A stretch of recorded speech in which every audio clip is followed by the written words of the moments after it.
विश्वकर्मा समाज और कार्यकर्ताओं से किस तरह की रणनीति बनाई? देखिए, मैं आदरणीय रामाश्रय विश्वकर्मा जी का धन्यवाद दूंगा कि उन्होंने एक साथ सब साथियों को बुला के इतने लोगों से, जिले भर के और क्षेत्र के लोगों से मुलाकात कराई, बात कराई और सबने आश्वासन दिया है चुनाव लड़ाने का और जिताने का।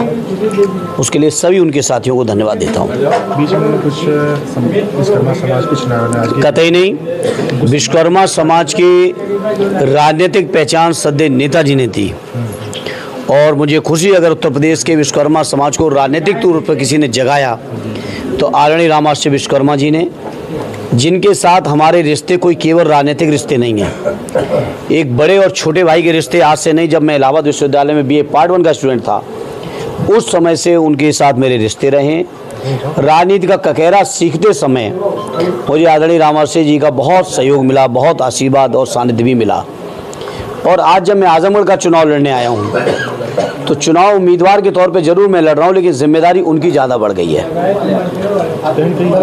इधर जो क्राइम की घटनाएं हो रही है बच्ची के साथ जो है, देखिए लगातार घटनाएं हो रही हैं। अभी सूचना मिली, बदायूं में भी मिली, इस तरह की लगातार घटनाएं हैं। आजमगढ़ में भी हैं और आजमगढ़ या बदायूं नहीं, यूपी के हर ज़िले में इस तरह की सूचनाएँ मिल रही। लेकिन ये बड़ा दुर्भाग्य है कि सरकार की वाहवाही की पीठ सरकार खुद ठोंकती है और मीडिया के लोग उसको दिखाते हैं। मीडिया के भाइयों, सच्चाई दिखाइए। समाज की स्थिति बहुत ख़राब है, कानून व्यवस्था की स्थिति बहुत ख़राब है। प्रशासन सिवाय आतंक के अलावा दूसरा कोई काम नहीं कर रहा है। इस सच्चाई को दिखाइए साथियों। और लोकतंत्र बचाने के इस पर्व में, संविधान बचाने के इस पर्व में मीडिया के साथियों, आप लोग मैदान में आ जाओ, नहीं तो आने वाले समय में आप भी सवाल करने की स्थिति में नहीं होंगे। भाजपा सांसद कहते हैं कि जिस गाड़ी में सपा का झंडा उस पर बैठा बड़का गुंडा।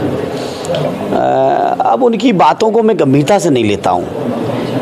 अगर उनकी ही बातों को अगर सच मान लें, चलो उनकी बातों को अगर सच मान लें, तो क्या बेरोजगारी ख़त्म करने का जो उनका फार्मूला उसको आप स्वीकार करेंगे?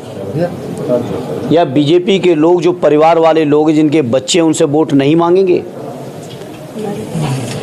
उनकी बातों में कोई गंभीरता नहीं है। सरकारी नौकरी को लेकर क्या कहना सर? सरकारी नौकरी समाजवादी पार्टी की जब सरकार थी दे के दिखाया।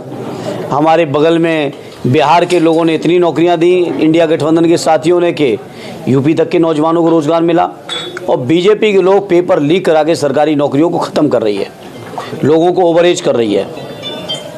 किसानों के आग लगने से काफ़ी नुकसान हो रहा है। सरकार को मुआवजा देना चाहिए और आकलन करके सच्चे जितना नुकसान उससे भी ज़्यादा मुआवजा किसानों को मिलना चाहिए। एक बात, आपका सबसे पहला जो है मुद्दा क्या होगा? मेरा मुद्दा, ये लोग, वो नए लोग जो राजनीति में आए, वो इन बातों को कह सकते हैं। मेरे को तो इतने शानदार नेता के, इतने शानदार नेतृत्व की लीडरशिप में काम करने का मौका मिला। सदैव नेताजी ने जो काम आजमगढ़ में शुरू किए थे, आदरणीय अखिलेश जी ने जो किए हैं, हमको तो उसी रास्ते पे चलना भर है। हमें तो अलग से सोचने की आवश्यकता भी नहीं है, क्योंकि इतना शानदार रास्ता हमारा बना हुआ है समाजवादी पार्टी का। आखिर जाति जनगणना जो सरकार की नहीं कर, क्योंकि नहीं है उनकी नीयत नहीं है पिछड़ों के साथ। बहुत बहुत धन्यवाद। वो आ चुका है, आपने देखा नहीं क्या? ठीक है।